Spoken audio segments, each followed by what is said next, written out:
this is Solid Snake. Hey, subscribe to Pliskin Boy. God damn it. A good boss should test your knowledge of the gameplay loop of whatever game you're playing. A good example of this would probably be Virgil from Devil May Cry. He tests your timing, your offense, your defense, and your knowledge of the overall sandbox and how to use it. He is a fantastic boss. A good sniper boss should be about fear, situational awareness, and positioning at long ranges. Now, a lot of Metal Gear fans say that the end from Metal Gear Solid 3 is not just one of the greatest bosses of all time, but is definitively the greatest sniper boss, not just in Metal Gear, but ever. I'm here to tell you that the end sucks, and there's a much better sniper boss fight in the series.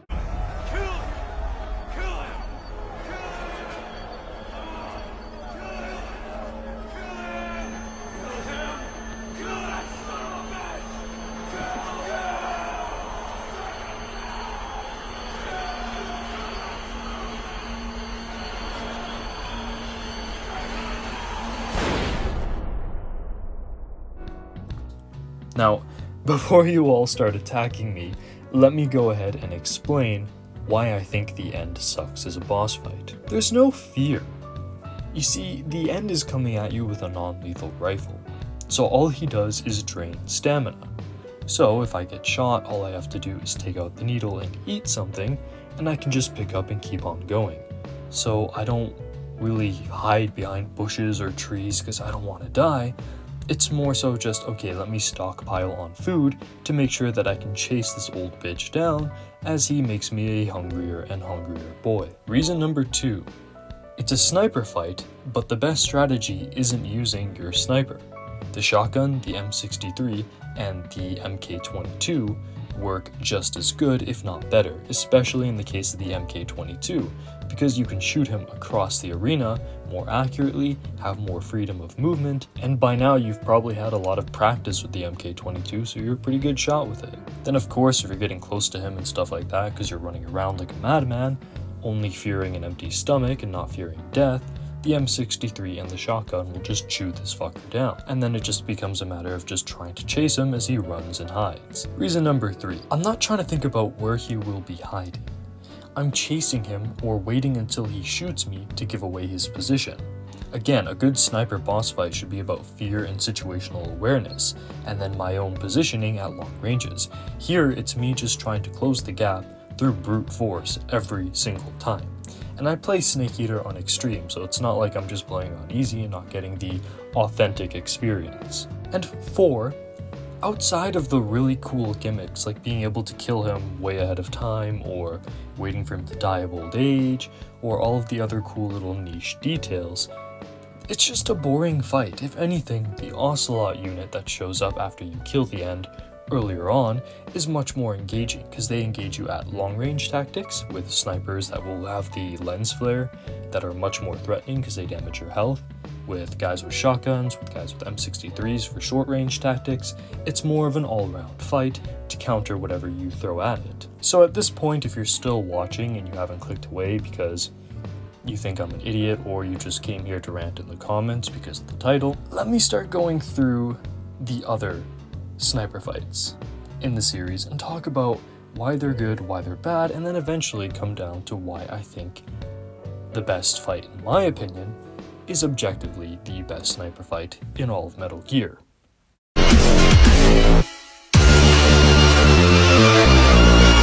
So let's talk about the one that started it all, Sniper Wolf. She fucking sucks too. Unlike the end, there's no gimmicks to save her. In fact, as much as I trashed the end, I think the end is a huge upgrade to the Sniper Wolf experience. You see, sniping in Metal Gear Solid 1 sucks, period. When you go into the scope, you're shaking like hell, and then if you take damage, you get sent like in a spiral, and then you have to use the PS1 D-pad to try to rearrange the scope around her, and then by then she's already shooting you again. It's a chore to experience. So, for this fight here, what you do is you just go behind this hill, and you hit her repeatedly with a Nikita. So this leaves us with 2 other sniper boss fights that come to mind: Crying Wolf and Quiet. So which one of these are the best? Because I think both of them are phenomenal boss fights, and let's talk about that now. For Crying Wolf, the blizzard creates this kind of tension between you and her, because visibility is limited, and when you're going through your scope, it's not as easy to pick her out. You need thermal optics in order just to be able to identify where she's shooting you from. If you try to run around and chase her down like you would the end, the blizzard allows her to be able to ambush you at closer ranges where she is incredibly deadly very easily. So on higher difficulties, if you don't have a ton of healing items, actually staying back or hiding up in the towers and sniping is a good idea. That being said, sniping is viable, but it's a bit tedious unless you're using one of the stronger snipers like the 50 BMG, because this boss, like most enemies in Metal Gear Solid 4, can tank a lot of shots. That being said though, this boss always feels like a threat, and part of that has to do with the huge health pool. But it's also more so the fact that she damages your health when she snipes you, the fact that if you try to engage her at close range, she can just tackle you, and if you're not careful, one-shot you with this very well telegraphed attack, and if you're holding a position too long, she can throw grenades to try to root you out of it. So there's enough going on with Crying Wolf to make her feel threatening. But then, things that really hold this fight back are the fact that the frogs are here. I love the frogs as an enemy, they're really cool, they counter CQC, they're everything I want out of a high-tier enemy in a Metal Gear sandbox, but they kind of distract from the fight. It no longer feels like a duel between you and Crying Wolf, but instead just this encounter, which isn't bad, but not what we're looking for with a boss fight. And then again, I can't say this is the best sniper fight because you can totally still square up without a sniper. Is it a good boss fight? Yes. Is it the best sniper fight? No. Now, with that being said, let's talk about why Quiet is easily the best sniper fight in Metal Gear Solid. The first reason would be the arena itself. It's great. Everything serves a purpose here. The water is where Quiet's going to be healing, so you need to keep an eye on those sections after you do some damage to make sure she's not powering up for round 2. The circular map area of the sniping arena makes it ideal for scouting, and makes you feel boxed in when she attacks you from all sides. So you're either on the sides yourself using the int scope to try to find her, or you're in the middle trying to hide from her, utilizing those sides the same way you would be when, she's trying to snipe you. All the buildings you see are different forms of cover, or perhaps somewhere that Quiet is hiding. So every arch, every bombed out shelter, every tower has a purpose in terms of you thinking about that positioning aspect of a sniper fight. The towers are balanced, unlike the Crying Wolf fight, because in Crying Wolf you can just sit up there and continuously sniper if you're patient enough. But here it depends on who gets to the tower first and who knows where who is. So if she knows where you are, the towers are going to be certain death. But if Quiet is lost and trying to find you, you have the advantage by climbing up in the tower. And then of course, the last thing I love about this arena is the fact that there's a lot of destructible cover. So if she's hiding behind something, you can destroy it and then take the shot to gain the upper hand. The fight itself is indicative of a good boss fight because it mimics Metal Gear Solid 5's gameplay loop. You scout with your in-scope, you plan your aggressive positioning, you take your shot, and then you reposition when she moves around in response. This mirrors the whole idea of finding a base and scouting it with your in-scope, infiltrating, doing your objective, and then exfiltrating. So the boss fight mimics everything that you've been doing and therefore is a good test of everything you've learned up until this point. And here's the thing that really makes Quiet amazing. She's challenging, but she's fair. There are audio and visual cues for when she's aiming at you, when she's moving, or when she's getting ready to attack or retreat.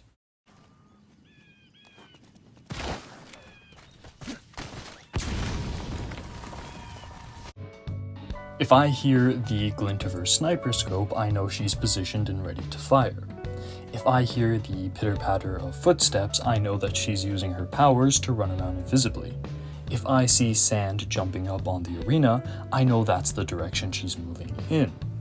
If I'm in my int scope and I don't really see her, but I hear her humming, I know she's in that general area. So there's enough information being fed to the player to always make sure that this fight is fair. Once you develop an understanding of the map, you can start being able to predict her behavior, which ties into the whole idea of situational awareness and positioning at long ranges, that whole, core of a sniper fight. The standard mode version of the fight gives you a chance after being shot, but is still challenging as she can kill you in 2 shots, and if you're not careful, can still wipe the floor with you. However, it's on extreme that you get the ultimate Metal Gear Solid sniper challenge. Because if she sees you and she hits you, you are instantly dead. So you have the fear, you have everything about situational awareness with the sounds and visual cues that you're receiving, and you're thinking about that positioning at long range, because your positioning can either make your fight or it could break it. It gives you the advantage or ensures your loss. Everything about this fight ties into not only what a good boss fight is with testing your knowledge of the gameplay loop, but exemplifies everything a good sniper boss should be. If anything, Metal Gear Solid 5 would have been so much better if this quiet boss fight template was used more. The whole big boss fights a boss and then recruits or kills them at the end. The cutscene after you recruit her gives you a glimpse into what you can expect when you're cooperating with her, and I just think that, if I was going around as Venom and I found the cut Chico concept, or Eli became a buddy in much the same way, and they followed that quiet formula of fight them and then choose to recruit them or not, it would have added so much more to Metal Gear Solid 5, which tries to emulate the big boss experience, and there's nothing more big boss than, finding warriors and either killing them or making them on your side. But that's a bit of a tangent, so I'm going to stop right there. If you want me to talk more about how I think Metal Gear Solid 5 should be improved, let me know down in the comments below. I hope I got my point across why I think Quiet is amazing, while still talking about all the other fights, why I think the end in, Sniper Wolf suck.